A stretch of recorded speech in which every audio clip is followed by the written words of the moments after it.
नमस्कार दोस्तों, स्वागत आपके अपनी YouTube चैनल आपके अपने परिवार जी की वह जीनियस सुभाष सर में। हमने पॉलिटिकल साइंस की जो एक सीरीज़ शुरू कर रहे हैं, उसी सीरीज़ को आगे बढ़ाते हुए आज का जो फर्स्ट क्वेश्चन है आपका, यानी जनगण मन को भारत का राष्ट्रगान के रूप में कब अपनाया गया था। यानी संविधान सभा के द्वारा या भारत का जो राष्ट्रगान है उसको कब अपनाया गया था भारत सरकार के द्वारा। तो वेरी इंपॉर्टेंट है, खास करके राष्ट्रगान का जैसे जिक्र किया। अभी किसका जिक्र किया है? राष्ट्रगान का भी। ठीक है भी, राष्ट्रगान मतलब जनगण मन का जैसे जिक्र किया है, जनगण मन का जैसे जिक्र किया है। वेरी इंपॉर्टेंट है। तो आपको ध्यान होना चाहिए 24 जनवरी 1950 को भी, यानी 24 जनवरी 1950 को जो भारत का राष्ट्रगान है इसको अधिकृत कर लिया गया था। राष्ट्रगान जैसे जिक्र करते हैं, जनगण मन अधिनायक जय हे भारत भाग्य विधाता। रचनाकार जैसे आपको ध्यान होना चाहिए, रचनाकार कौन है इसके, तो रचनाकार का जैसे जिक्र करते हैं तो रविंद्रनाथ टैगोर भी। क्या है? रविंद्रनाथ टैगोर भी याद होना चाहिए। जनगण मन जो है ये किस मूल भाषा के अंदर है? मूल भाषा का जैसे जिक्र करते हैं तो मूल भाषा क्या है इसकी? बांग्ला भी। ये चीज़ आपको क्लियर होना चाहिए भी। मूल भाषा क्या है इसकी? बांग्ला है। और जनगण मन को गाने में जो समय लगता है वो 52 सेकंड भी। कितने समय लगता है?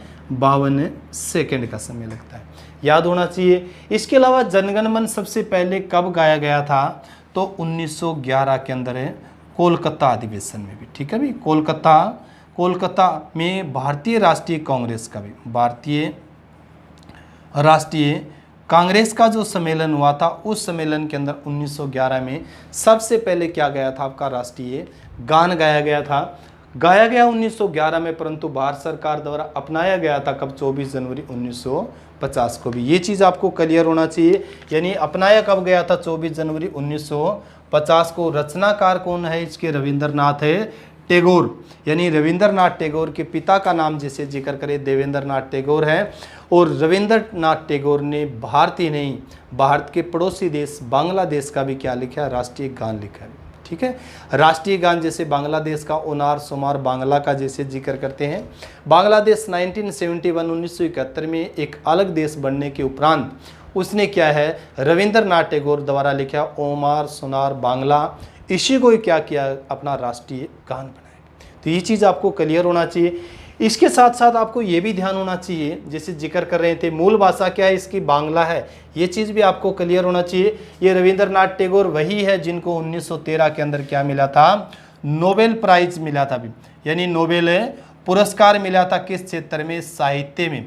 प्रथम एशियाई थे जिनको साहित्य के अंदर नोबेल पुरस्कार दिया गया था 1913 में।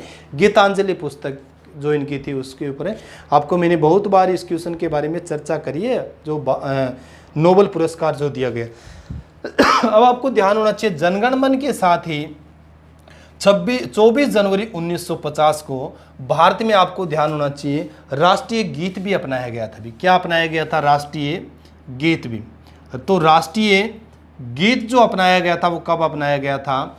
24 जनवरी 1950 को भी। अब राष्ट्रीय गीत कौन सा? आपका वंदे मातरम भी। क्या है? वंदे मातरम का जैसे जिक्र करते हैं, वंदे मातरम। तो वंदे मातरम को गाने में जो समय लगता है वो कितना लगता है? 65 सेकंड का समय लगता है। ये चीज़ आपको क्लियर होना चाहिए, 65 सेकंड का जो समय लगता है। इसके अलावा वंदे मातरम के जो रचयिता है, रचयिता का जैसे जिक्र करते हैं तो इसके रचयिता जो है वो है बंकिम चंद्र चटर्जी। बंकिम चंद्र चटर्जी का जैसे जिक्र। ठीक है भी, बंकिम चंद्र चटर्जी की एक पुस्तक है आनंद मठ भी। क्या है? आनंद मठ। आनंद मठ से क्या लिया गया है? आपका वंदे मातरम यानी राष्ट्रीय गीत लिया गया है भी। क्या लिया गया? आपका राष्ट्रीय गीत लिया गया है। वंदे मातरम सबसे पहले कब गाया गया था? 1896 में। मैंने बहुत बार इस क्वेश्चन को भी जैसे जिक्र किया है। 1896 के अंदर INC का, इंडियन नेशनल कांग्रेस का क्या हुआ था? कोलकाता में अधिवेशन हुआ था, कोलकाता के अंदर। उस अधिवेशन में सबसे पहले क्या गया था?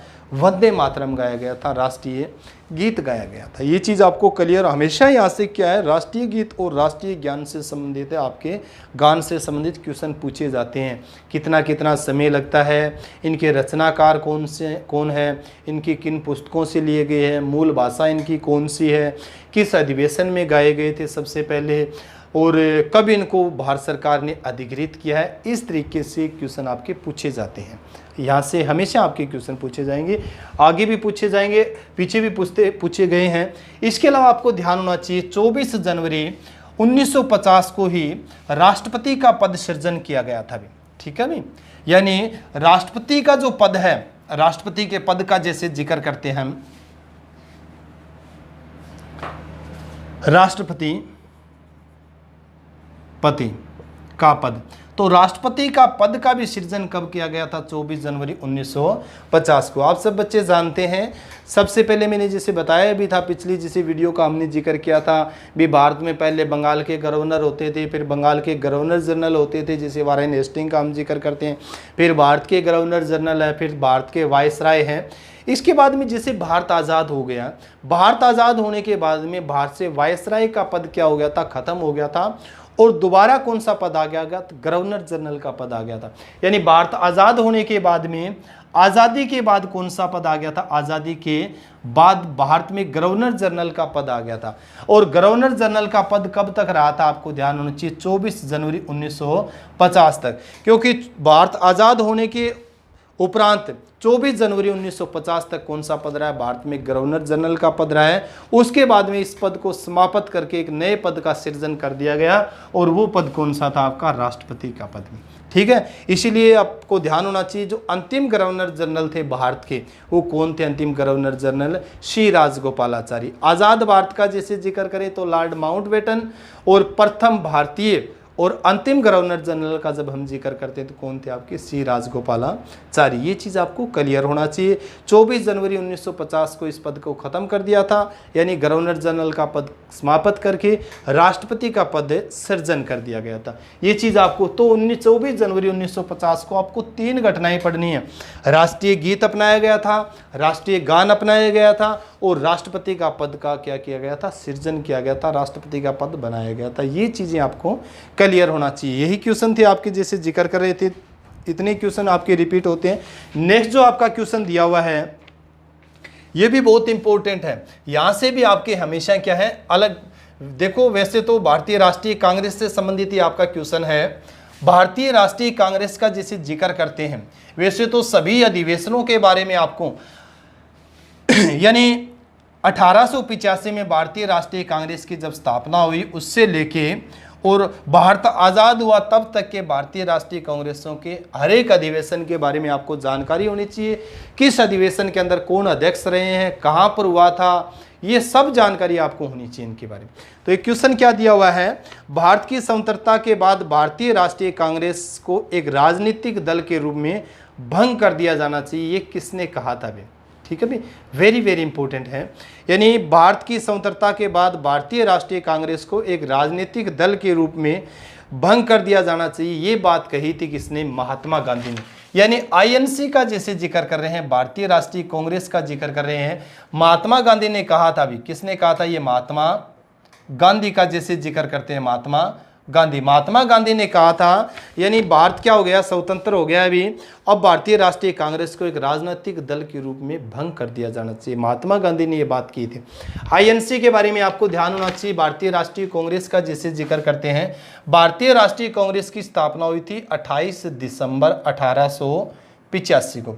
मैं कुछ ही ऐसे क्वेश्चनों का जिक्र करूंगा भारतीय राष्ट्रीय कांग्रेस से संबंधित जो क्वेश्चन है अभी, क्योंकि इसके बारे में कभी हम आधुनिक भारत में हम इसके बारे में पढ़ेंगे, हिस्ट्री करवाएंगे। आधुनिक भारत का जब इतिहास पढ़ेंगे उसमें आपको पूरी की पूरी 1885 से लेके 1947 तक जो जो इसके अध्यक्ष रहे हैं, कहाँ कहाँ सम्मेलन हुए, किस किसने क्या बातें कही है, उनके बारे में हम पढ़ेंगे। आज आपको ध्यान करना है सिर्फ आईएनसी, इंडियन नेशनल कांग्रेस की स्थापना हुई थी 1885 के अंदर। कहाँ हुई थी स्थापना? बम्बई के अंदर भी। कहाँ हुई थी स्थापना इसकी? बम्बई के अंदर। किसने स्थापना की थी? ए.ओ. हयूम ने भी। ए.ओ. हयूम, आपको ध्यान होना चाहिए। और इसके प्रथम अध्यक्ष जो रहे थे, यानी संस्थापक ए.ओ. हयूम थे, और अध्यक्ष जो रहे थे वो कौन थे? डब्ल्यू.सी. बनर्जी भी। ठीक है भी, W C. Banerjee. Very very important. खास करके आप सब बच्चों को मैं ये भी राय देना चाहूँगा भी, जिन जिन का हम जिक्र करें, जैसे ए.ओ. हयूम का जैसे जिक्र किया, डब्ल्यू.सी. बनर्जी का, इनकी आप फोटो प्रति भी देखने की, फोटो देखने की भी कोशिश किया करो, चाहे यूट्यूब पर है, चाहे आप गूगल पर कहीं भी जाके आप इनकी इमेज भी देखने की कोशिश किया करो, ठीक है भी, फोटो भी इनकी देखनी चाहिए, ताकि जितने आपके मन दिमाग के ऊपर चित्र बनेंगे उन चित्रों से हम क्या है ज़्यादा सीखते हैं। मैंने हमेशा आप बच्चों को कहा है भी हम किताबों से बहुत सीखते हैं, जबकि कुछ चित्र देखकर भी हम बहुत ज़्यादा सीखते हैं, क्योंकि वो हमारी जो विजुअल मेमोरी के ऊपर प्रभाव डालती है वो सबसे ज़्यादा हमें क्या होते हैं, याद होते हैं। तो एओएम ने इसकी क्या की थी, स्थापना की थी, अध्यक्ष बने थे, प्रथम अध्यक्ष। बहुत बार क्वेश्चन पूछा जाता है भी प्रथम अध्यक्ष जो इसके थे वो कौन थे, WC बनर्जी थे, व्योमेश चंद्र बनर्जी।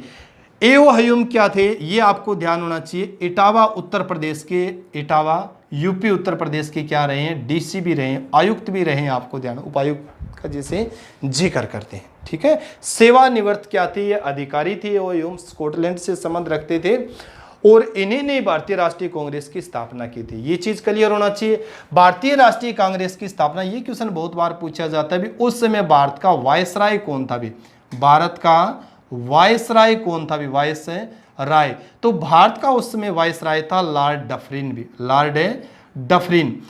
कुछ इतिहासकार कहते हैं भी भारतीय राष्ट्रीय कांग्रेस वो लॉर्ड डफरिन के दिमाग की उपज थी। किसकी उपज थी, लॉर्ड डफरिन के दिमाग के उपज थी। लॉर्ड डफरिन भारत में वायसराय रहा था 1884 से लेके 1888 में, और इसी के कार्यकाल के दौरान 28 दिसंबर 1885 को भारतीय राष्ट्रीय कांग्रेस की स्थापना हुई थी बंबई के अंदर। आपको ध्यान होना चाहिए, इसका प्रथम जो अधिवेशन होना था, प्रथम अधिवेशन कहाँ होना था इसका, बंबई में होना था भी, कहाँ, पूना, कहाँ होना था इसका प्रथम अधिवेशन, बंबई पूना में होना था। परंतु आपको ध्यान होना चाहिए प्लेग फैलने के कारण भी, प्लेग यानी भयंकर बीमारियां होती थी, चेचक प्लेग का जैसे जिक्र करते हैं प्राचीन काल में जिक्र करो, तो उस समय क्या थी, भयंकर बीमारियां, प्लेग फैलने के कारण ये जो सम्मेलन हुआ था ये पूना की बजाय बंबई में हुआ था, ठीक है भी। संस्कृत कॉलेज था, उस कॉलेज के अंदर ये सम्मेलन हुआ था, तो ये जानकारी आपको होना चाहिए।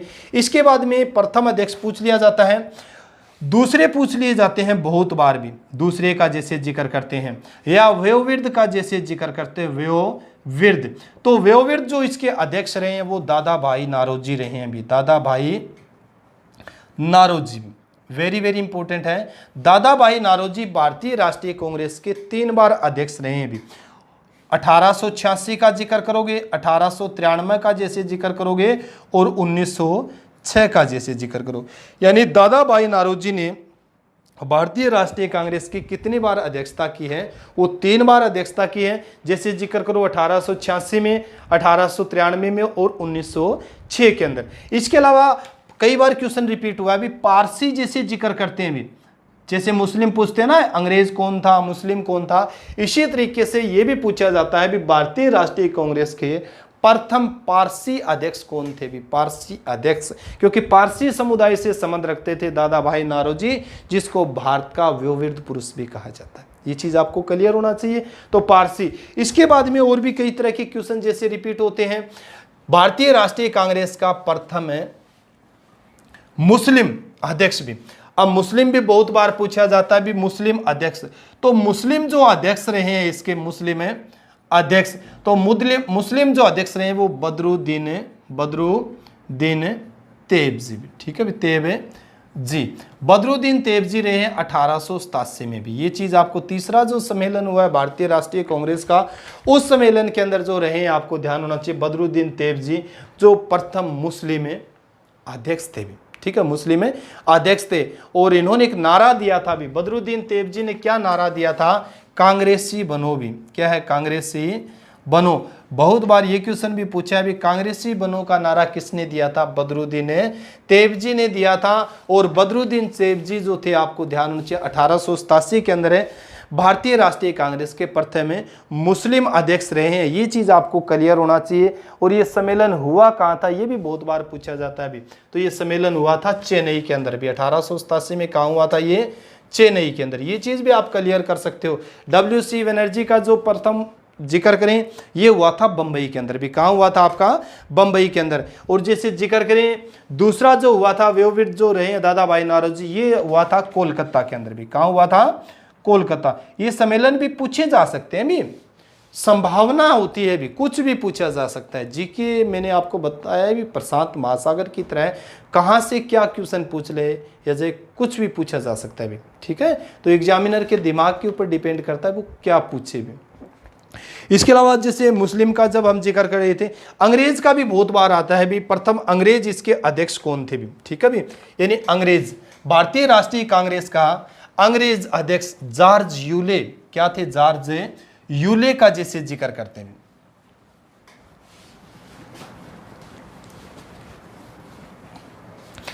भारतीय राष्ट्रीय कांग्रेस के जो अंग्रेज अध्यक्ष रहे हैं, अंग्रेज अध्यक्ष, तो अंग्रेज अध्यक्ष प्रथम का जैसे जिक्र कर रहे हैं भी, यानी प्रथम अंग्रेज अध्यक्ष रहे हैं वो जॉर्ज यूले भी, जॉर्ज यूले।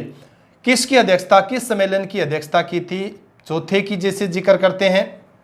और कहाँ हुआ था ये, इलाहाबाद में भी, कहाँ हुआ था, इलाहाबाद में भी, ठीक है भी। यानी भारतीय राष्ट्रीय कांग्रेस का इलाहाबाद में चौथा जो सम्मेलन हुआ था उसमें प्रथम अंग्रेज जो अध्यक्ष रहे थे भारतीय राष्ट्रीय कांग्रेस के वो जॉर्ज यूले। कौन थे आपके, George Yule. Very very important है, ये चीज आपको क्लियर होना चाहिए। इसके बाद में जिसे जिक्र करते हैं प्रथम महिला का जैसे जिक्र करते हैं भी, प्रथम है महिला भी, भारतीय राष्ट्रीय कांग्रेस की प्रथम महिला अध्यक्ष। तो प्रथम महिला अध्यक्ष जो रही है वो एनी बेसेंट रही है भी, क्या रही, एनी बेसेंट का जैसे जिक्र करते हैं, ठीक है। एनी बेसेंट ने 1917 में इसकी अध्यक्षता की थी भी, यानी एनी बेसेंट ने भारतीय राष्ट्रीय कांग्रेस की अध्यक्षता कब की थी, 1917 के अंदर इसकी अध्यक्षता की थी। Very very important question. 32वां सम्मेलन था भी, भारतीय राष्ट्रीय कांग्रेस का कौन सा सम्मेलन था, ये 32वां सम्मेलन था। और कहां पर हुआ था ये, कोलकाता के अंदर भी, कहां हुआ था ये, कोलकाता के अंदर। इसके बाद में जिसे जिक्र करते हैं, ये तो प्रथम महिला थी भी, और एनी बेसेंट आपको ध्यान होना चाहिए आयरिश थी भी। कहां से संबंध रखती थी ये, आयरलैंड से संबंध रखती थी भी, आयरलैंड से। 1893 में भारत आई थी, कब भारत आई थी, 1893 में भारत आई थी, और 1925 में इनकी क्या हो गई थी, मृत्यु हो गई थी। ये चीज भी आपको क्लियर होना चाहिए। परंतु कुछ ऐसे रहे हैं बाहरी प्रवासी, चाहे मदर टेरेसा का जैसे जिक्र करे, भगवनी निवेदिता का जैसे जिक्र करे, या एनी बेसेंट का जैसे जिक्र करे, बहुत से विदेशी हैं जो भारत की संस्कृति के प्रभावित होकर यहीं रस बस गए थे, ठीक है। जैसे मदर टेरेसा का हम जिक्र करें, एनी बेसेंट, एनी बेसेंट 1917 के अंदर भारतीय राष्ट्रीय कांग्रेस की प्रथम महिला अध्यक्ष बनी थी, आपको ध्यान हो, कोलकाता में। तो ये चीज भी आपको क्लियर होना चाहिए। Very very important. 32वां क्या हुआ था, सम्मेलन हुआ था भारतीय राष्ट्रीय। अब ये तो विदेशी जैसे हम जिक्र करते हैं, प्रथम भारतीय महिला का हम जिक्र करें भी, प्रथम है भारतीय महिला। तो प्रथम भारतीय महिला थी सरोजनी नायडू भी, क्या थी, सरोजनी नायडू। और कब बनी थी सरोजनी नायडू, 1925 में भी। कब बनी थी, 1925 के अंदर। और आईएनसी का जो सम्मेलन हुआ था वो कहां पर हुआ था, कानपुर में भी। कहां पर हुआ था, कानपुर के अंदर। Very very important. 39वां सम्मेलन हुआ था भी। कौन सा सम्मेलन हुआ था, 40वां, सॉरी, कौन सा सम्मेलन था ये, 40वां सम्मेलन था भी। 40वां भारतीय राष्ट्रीय कांग्रेस का जो सम्मेलन था 1925 में कानपुर में, इसकी अध्यक्षता की थी आपकी सरोजनी नायडू, और भारत की प्रथम महिला जो अध्यक्ष बनने का गौरव प्राप्त किया था भारतीय राष्ट्रीय कांग्रेस। महिला का जैसे जिक्र करें, अब यहाँ भी कंफ्यूज होते हैं बच्चे बहुत ज्यादा। प्रथम महिला का जिक्र करें तो आपकी कौन, एनी बेसेंट रहेगी। और भारतीय महिला का जैसे जिक्र करें तो भारतीय महिला रहेगी आपकी सरोजनी नायडू भी। क्या है, सरोजनी नायडू। और जैसे जिक्र करें आज़ाद भारत की प्रथम महिला राज्यपाल बनने का भी गौरव अगर किसी के नाम है, किसी के नाम है, तो आपको ध्यान होना चाहिए सरोजनी नायडू। क्योंकि आपको ध्यान होना चाहिए 1948 में, 1948 में किसी राज्य की प्रथम महिला राज्यपाल बनी थी, तो कौन बनी थी, आपकी सरोजनी नायडू। ये चीज आपको क्लियर होना चाहिए भी बहुत बार। इसके बाद एक और क्वेश्चन यहां से पूछा जाता है भारतीय राष्ट्रीय कांग्रेस से, पूछा जाता है महात्मा गांधी ने भारतीय राष्ट्रीय कांग्रेस की एक बार अध्यक्षता की थी भी, तो वो सम्मेलन कहाँ हुआ था। ये क्वेश्चन बहुत बार पूछा हुआ है, कब की थी और वो सम्मेलन कहाँ हुआ था, ये क्वेश्चन। तो महात्मा गांधी ने भारतीय राष्ट्रीय कांग्रेस की अध्यक्षता एक बार की थी 1924 में भी। कब की थी, 1924, यानी महात्मा गांधी ने 1924 में एक बार अध्यक्षता की थी बेलगांव, ठीक है भी। ये बेलगांव जो है कर्नाटक में पड़ता है, अभी कहाँ पड़ता है आपका, कर्नाटक। उसमें भारतीय राष्ट्रीय कांग्रेस की क्या की थी, एक बार अध्यक्षता की थी। ये चीज़ भी आपको क्लियर होना चाहिए, वेरी वेरी इंपॉर्टेंट है। बेलगांव में 39वां हुआ था, अभी कौन सा हुआ था आपका ये 39वां, ठीक है भी। 39वां जो सम्मेलन हुआ था, अब याद कर लेना, 39वां महात्मा गांधी से संबंधित और 40वां किससे संबंधित आपका, सरोजनी नायडू से। ये चीज आप क्लियर कर सकते हो। तो बेलगांव कर्नाटक के अंदर भारतीय राष्ट्रीय कांग्रेस का 1924 में जो सम्मेलन हुआ था उसकी अध्यक्षता की थी किसने, महात्मा गांधी ने। एक ही बार क्या बने, भारतीय राष्ट्रीय कांग्रेस को वो अध्यक्ष बने। ये चीज भी आपको क्लियर होना चाहिए। इसके अलावा जैसे क्वेश्चन बहुत बार और भी पूछा जाता है, एओ ह्यूम है, इसको हर्मिट ऑफ शिमला कहा जाता है, यानी शिमला का संत भी कहा जाता है। कई बार मैंने ये क्वेश्चन भी देखा है भी, हर्मिट ऑफ शिमला के नाम से किस, हर्मिट ऑफ है शिमला के नाम से किसको जाना जाता है, या शिमला का संत किसे कहा जाता है, तो ये कहा जाता है एओ ह्यूम को। तो यहाँ से यही आपके क्या क्वेश्चन है बनते हैं भी। लॉर्ड डफरिन वाला बहुत बार क्वेश्चन आता है भी, भारतीय राष्ट्रीय कांग्रेस की स्थापना किसके काल में हुई थी, किसके समय में हुई थी, तो लॉर्ड डफरिन के समय में। तो ये चीज़ आपको क्लियर होना चाहिए, बहुत इंपॉर्टेंट है, जिसे जिक्र कर रहे थे। एक क्वेश्चन और भी बहुत बार आता है, खासकर पीछे भी एक दो परीक्षा के अंदर ये पूछा गया था भी, संविधान सभा कांग्रेस थी, संविधान सभा कांग्रेस थी और कांग्रेसी भारत था भी, क्या था, कांग्रेसी भारत था, ये बात किसने कही थी भी। ये एक बड़ा महत्वपूर्ण क्वेश्चन था, यानी जिक्र किया है संविधान सभा कांग्रेस थी और कांग्रेसी क्या थी, भारत थी, ठीक है मैं, भारत था क्या। क्वेश्चन का जैसे जिक्र किया है, संविधान सभा का जैसे जिक्र किया है भी, संविधान जो है, संविधान सभा ही क्या थी, कांग्रेस थी भी, क्या थी, कांग्रेस थी, और कांग्रेस ही क्या था, भारत था भी। तो ये टिप्पणी किसकी है, किसने कहा था, तो ये बात की थी ऑस्टिन ने भी। किसने कही थी, ऑस्टिन। तो ये बात कही थी आपके ऑस्टिन ने भी। ये क्वेश्चन कई बार रिपीट हुआ है भी, देख लेना। एसएससी के बहुत से आपको मॉडल टेस्ट पेपर करवाते हुए मिलेंगे, जो टीचर वगैरह है उसमें से ये भी आपको ऑप्शन मिलेगा, ठीक है। तो ऑस्टिन है, इन्होंने कहा था भी जो संविधान सभा वही कांग्रेस है और कांग्रेस ही क्या है, भारत है। आपको ध्यान होना चाहिए, संविधान सभा का जैसे मैंने जिक्र किया था पिछली वीडियो के अंदर, संविधान सभा का जो गठन कैबिनेट मिशन के आधार पर संविधान सभा का गठन किया गया था, और संविधान सभा के अंदर महिलाएं जो सदस्य थी भी, महिलाएं जो सदस्य थी कितनी थी, 15 सदस्य भी, कितनी थी, 15 सदस्य थी, जिनमें से मैंने गलती से मेरे साथ हस्ताक्षर का जैसे जिक्र किया था, तो हस्ताक्षर जैसे का जिक्र किया था, हस्ताक्षर 10 महिला बताई थी, परंतु यहाँ पर हस्ताक्षर करने वाली महिलाएं 10 की बजाय कितनी आपकी 8 महिलाएं हैं। कितनी महिलाओं ने हस्ताक्षर किए थे, आपको ध्यान होना चाहिए, 8 है महिलाओं ने हस्ताक्षर किए थे। ये चीज़ भी आपको पढ़ना चाहिए भी। इसके अलावा एक नेक्स्ट क्वेश्चन दिया हुआ है, भारतीय संविधान में, भारतीय संविधान के मूल संविधान में कितने अनुच्छेद हैं भी। ये क्वेश्चन बहुत इंपॉर्टेंट है, यहां से भी बहुत से आपके क्वेश्चन बनते हैं।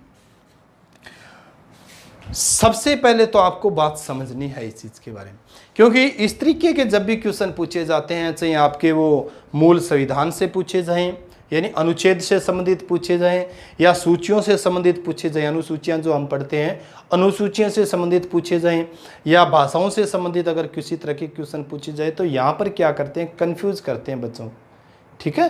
तो सिर्फ और सिर्फ ठंडे दिमाग के साथ समझ कर इन क्वेश्चनों को आपको करना है।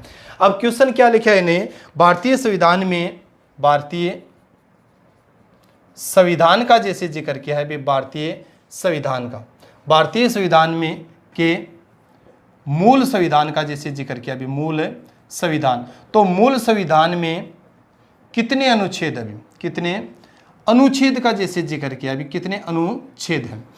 अब मूल संविधान, ये चीज जरूर याद रखना है, क्योंकि आपका क्वेश्चन यही गलत होता है।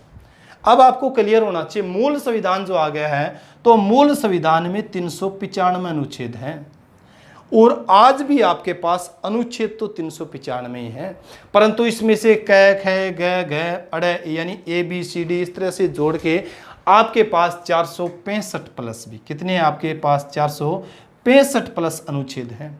आज भी हम पढ़ते जो है ना, मूल संविधान में कितने अनुच्छेद थे, 395 अनुच्छेद थे। आज भी हम पढ़ते हैं तो अनुच्छेद 395 ही है, परंतु 395 के अंदर और जोड़कर आज वर्तमान समय में अनुच्छेदों की संख्या होगी वो कितनी है, 465 प्लस है। इसी तरीके से और भी क्वेश्चन पूछे जाते हैं, जैसे पूछ लिए जाते हैं भी मूल संविधान के अंदर भाग कितने हैं भी भाग। अब भारतीय संविधान का जब भाग का हम जिक्र करते हैं तो भाग कितने थे, 22 भाग थे भी। कितने भाग थे, 22 भाग। अब मूल यहां भी ये समझना है, एक तो आपका मूल शुरू हो रहा है आपका, और एक क्या है आपका वर्तमान भी। क्या है आपका वर्तमान। अगर पूछे वर्तमान भारतीय संविधान के अंदर कितने भाग है तो आप लिखोगे 25 भाग है भी। कितने भाग आपके पास है, 25 भाग है। जैसे मूल का जिक्र करें तो मूल में कितने भाग आपके पास, 22 भाग है। जैसे हम पढ़ते हैं ना भारतीय संविधान का भाग नंबर 1 किससे संबंधित है, भारत एक संघ है राज्यों का, अनुच्छेद 1 से लेकर 4 तक जैसे पढ़ते हैं। 2 नंबर में जैसे हम पढ़ते हैं नागरिकता से संबंधित अनुच्छेद 5 से लेकर 11। 3 में जैसे हम पढ़ते हैं तो आपको ध्यान होना चाहिए 3 में क्या जिक्र किए हुए, मौलिक अधिकारों का जैसे जिक्र किया हुआ है 12 से लेकर 35। इसके बाद में जैसे हम जिक्र करते हैं 4 में नीति निर्देशक तत्वों का जैसे जिक्र करते हैं, राज्य के नीति निर्देशक तत्व 35, 36 से लेके आपके 51। और 51 क आपका क्या जोड़ दिया गया, 4 क एक नया, यानी 4 तो हम पढ़ रहे हैं राज्य के नीति निर्देशक तत्व, और इसी के साथ एक और जोड़ दिया गया आपका 4 क। तो आपको क्लियर होना चाहिए, मूल संविधान में 22 थे, 22 में से आपका 7वां जो था, 7वां भाग है, 7वें भाग को निरस्त कर दिया गया था भी। क्या कर दिया गया था, निरस्त। तो टोटल कितने बच गए थे आपके पास, 21 बच गए थे भी। कितने बच गए थे, 21।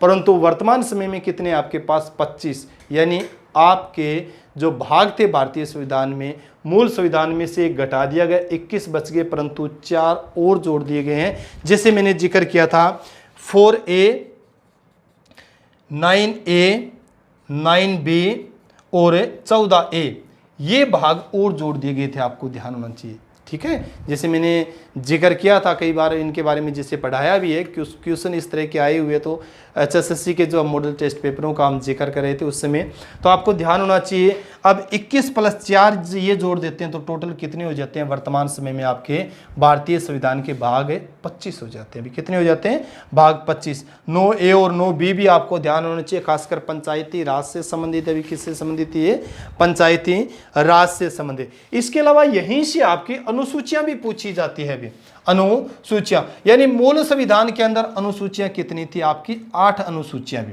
ये चीज भी आपको क्लियर होना चाहिए भी, अनुसूचियां। ठीक है भी, यानी मूल संविधान में कितनी अनुसूचियां थी, 8। परंतु वर्तमान का जब हम जिक्र करते हैं वर्तमान, तो वर्तमान में अनुसूचियों की संख्या कितनी होगी, 12।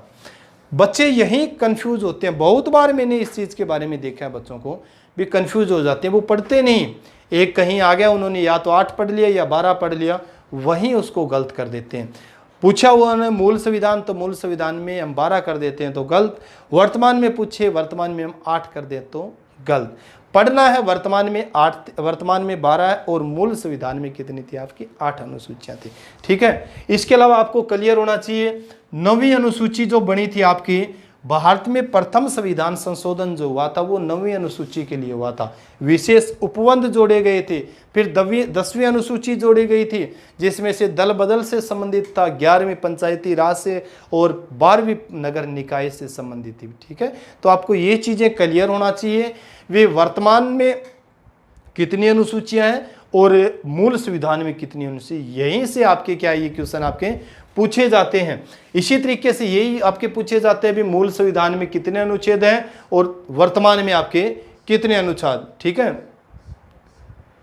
ये चीज आपको क्लियर होना चाहिए। इसके अलावा और भी बहुत, जैसे 8 हम पढ़ रहे हैं, 8वीं अनुसूची में ये पूछा जाता है, 8वीं अनुसूची भाषा से संबंधित है भी।